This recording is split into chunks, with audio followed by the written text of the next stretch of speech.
Okay, so I thought I'd show you how to play Star Trek Online and what it's all about and what you can sort of do with it. So at the moment, I mean, you see up there the space stock, I think it's 719 or something like that. Now, what you could do here is get requisitions or go to the exchange you can see up there for many different stuff, uh, ground, weapons and like here starships and shuttles. So in this little section here you can sort of search up quite a new starships, customize them and sort out any of the ones you have. So I'm going to show you that in a minute. Now when you start this game you'll get this ship here. Very very basic. I think you might notice them from one of the Star Trek movies, one or two. I think the Wrath of Khan. That was the ship he was flying or in command of. Now, relatively quite nice. Two weapons at the front, one weapon at the back. You know, nothing fancy, but a good sort of ship to start out with. You can buy ships like the NX class ship. They're alright as a first short ship. And as you go up the ranks, so at the moment we're on Lieutenant Commander, Lieutenant there. And then you get Commander, Captain, and then all the way up to well, Fleet Admiral, or Vice Admiral, Half Admiral, Rear Admiral. So obviously as you go up the ranks, the ships get a bit better and better and better. You know, as I said, you got the light cruisers there, and you've got a few other cruisers. You also get shuttle pods. So when you get to Commander, you get some nice ones. Heavy refit cruiser, you can get Excelsior class, Nebula class. So you get some nice gear here. Obviously, the ones you sort of want, the exploration cruiser, good old Galaxy class. You get a couple of premium ships like this one, which against Galaxy class.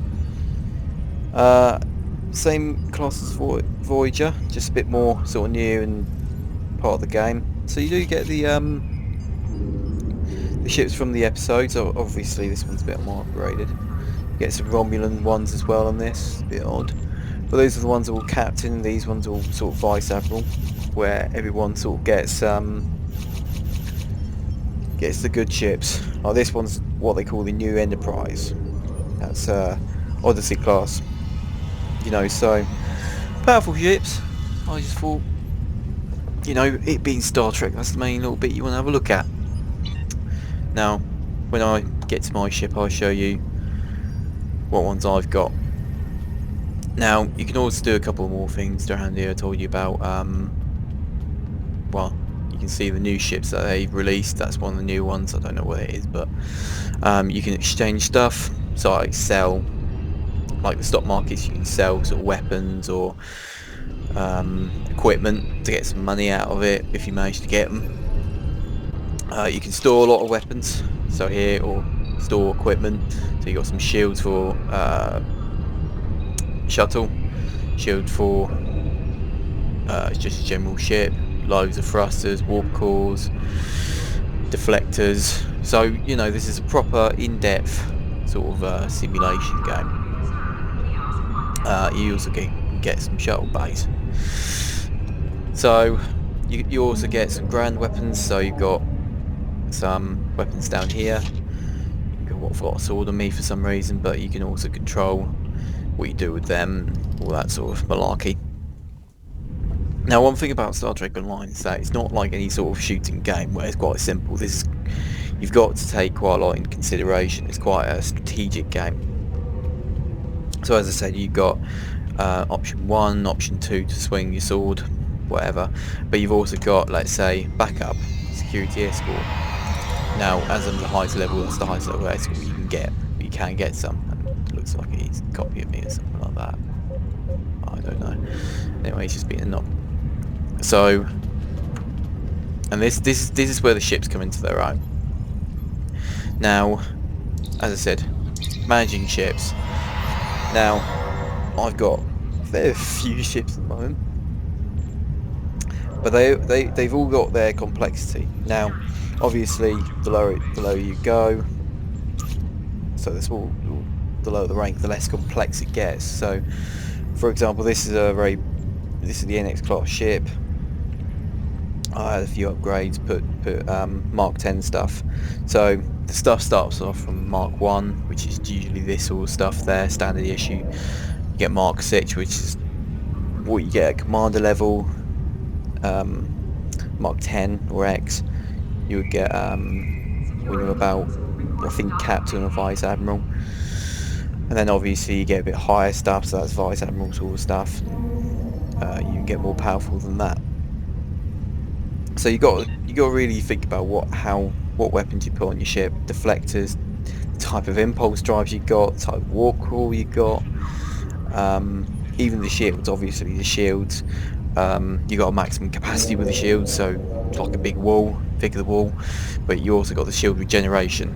So for my main ship, which is this one here, I'll show you in a second, I've got regenerate more towards regenerative shielding.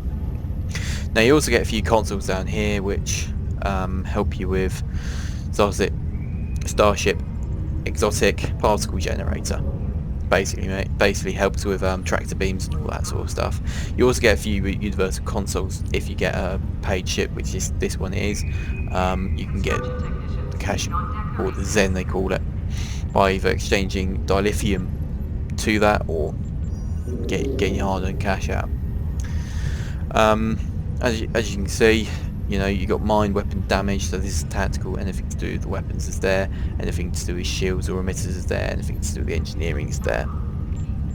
So I mean, I told you about as you go up the ranks, so this one's a cruiser, this one's not paid for or anything like that. As you go up the ranks, you get different ships. That's one of the Enterprise ships from the movies. As you can see, you get more weapons, more engineering consoles, or consoles in general. This one's probably the top you can get. This is a Galaxy X class, just with a slightly different body to it. But as you can see, you got a few universal consoles in there, and it's quite weaponized. Now you also get some escort ships, which this one's technically an escort ship. More sort of smaller ships, that can maneuver quite a lot.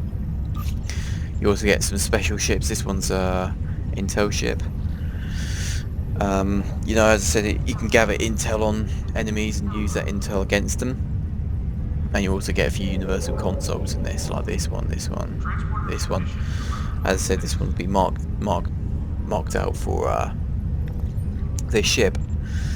So as you can see, a lot goes into all different ships, and as I said, this one's the new Enterprise they call it. And you also got your shuttles as well. But we're going to focus on my ship.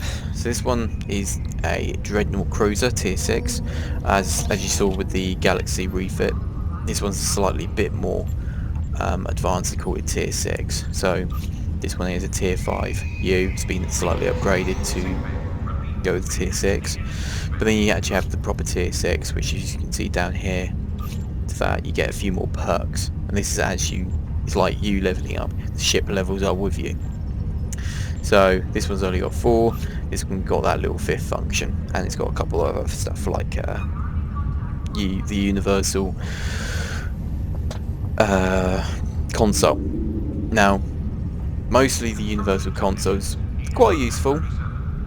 I find them quite useful because they're some of them ship specific. So in this one's got supplemental subsystems.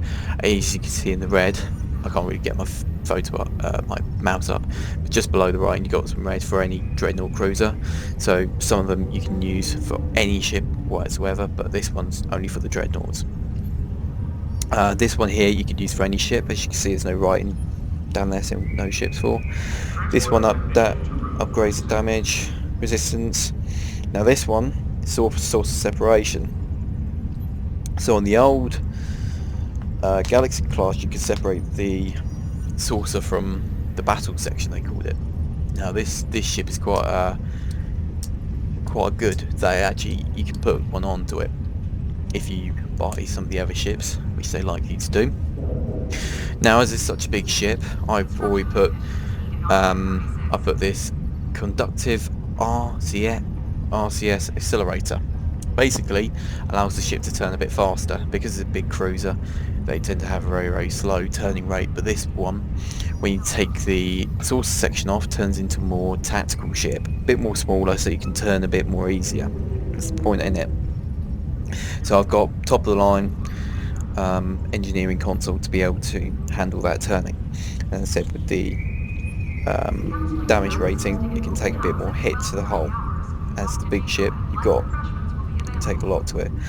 You've got shield regeneration rate. Now this one's my favourite one. This is a cloaking device. Now not many Federation ships actually have a cloaking device. The only ones that I'm aware of is this one here, which is just, again, an Intel ship, so it will have a cloak.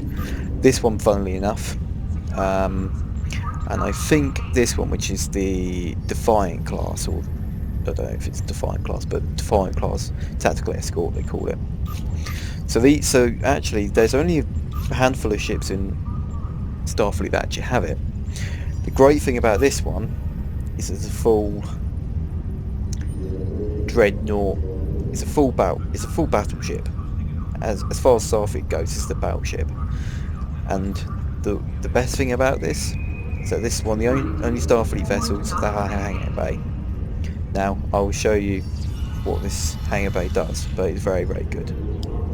Now, going through the consoles, I've also got a quantum projectile weapon damage. I'll go to that. That just increases the damage of the weapon. I've got a phaser damage. I've got two of them to just increase the phase damage that this ship does. Now, this ship also has another function, which in general this ship has a lot of functions for most ships that are out there. This one has a Spinal Lance phaser, which is this puppy here. Now, Spinal Lance phaser is basically a big old phaser, really powerful. 2 shots and you can take the shields down from most ships on one side. So it really is helpful, especially with big ships and big powerful ships. Now this ship alone, without any of the consoles, is a very powerful ship with just the weapons. Now, as Spinal Lance is a phaser, what I've decided to go with all phaser weapons. Now there is slightly different ones, anti-proton, which is what this ship used to be on here, but as I've gone with this ship here, I've gone with quantum torpedoes, as they're usually they provide the most damage, go through the shields a little bit more compared to photons and other types. But I've gone with complete phasers for all of it. As you can see, the tactical consoles there reflect that, and I've also gone with the quantum torpedoes as they're quite useful. Now the only weapon that doesn't have a tactical console with it is this Vaudois cluster torpedo. Now this one's made from Tricobalt, quite powerful, and as I said, you will see when I battle it that this really helps out in the battle situation. So as you can see, really sort of, you need to think about how you sort of set it up. As I said, I'm not going to go too much detail what the deflectors do and what the warp core does, but they've all got their own little thing in this. But as I said, shielding, this is regenerative shielding. As I said, it's quite a high level, could be higher, and I'm going to be getting it higher, but as you can see, it's very high regeneration rate for these shields. So yeah, so what I'm going to do now, as you can see, I mean, I could talk about the ground side of things. You get your own little team, but I can't really show you that. So go beam onto the ship, get into a mission, and I will show you from there.